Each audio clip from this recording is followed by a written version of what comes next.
faire une vidéo pour vous donner des informations et des conseils pour visiter un parc national. Parce qu'il y en a qui sont très fréquentés, donc très sécurisés.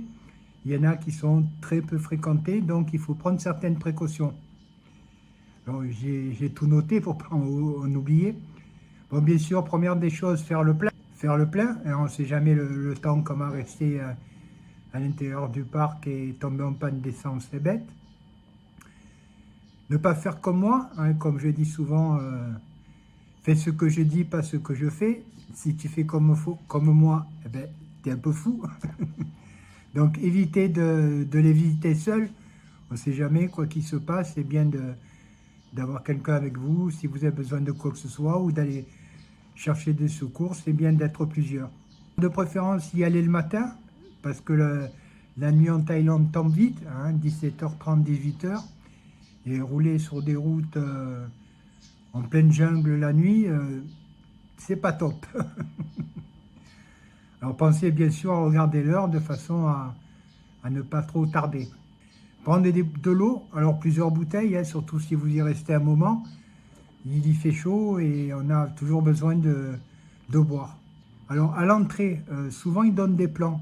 Alors s'ils ne vous donnent pas de plan, il y a souvent des pancartes, avec le dessin du parc. Faites une photo, ça peut vous aider à retrouver votre chemin.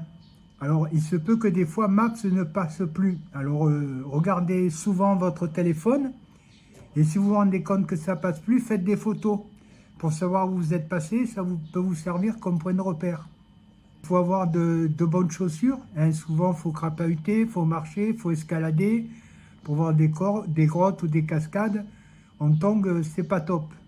Justement, en parlant de grottes, essayez d'avoir une lampe torche avec vous ou une lampe frontale. Ça pourra vous aider pour faire des photos ou des vidéos. Souvent les routes sont mauvaises, pas toujours, mais ça arrive. On peut crever facilement. C'est bien d'avoir une bonne anti-crevaison. Le dernier parc que j'ai visité, j'ai dû y rester 4 heures, j'ai croisé une voiture.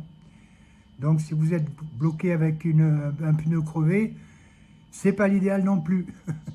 Bien sûr, ne roulez pas vite, hein, parce que souvent, comme je vous dis, la route peut être super bonne, bien bétonnée, et puis d'un coup, s'il y a des trous, des pierres, des nids de poules, et ça peut être dangereux, vous pouvez facilement tomber. À mon avis, vous savez l'essentiel. Voilà des précautions à prendre en cas de visite d'un parc national. Sur ce, je vous souhaite une bonne continuation et à plus tard.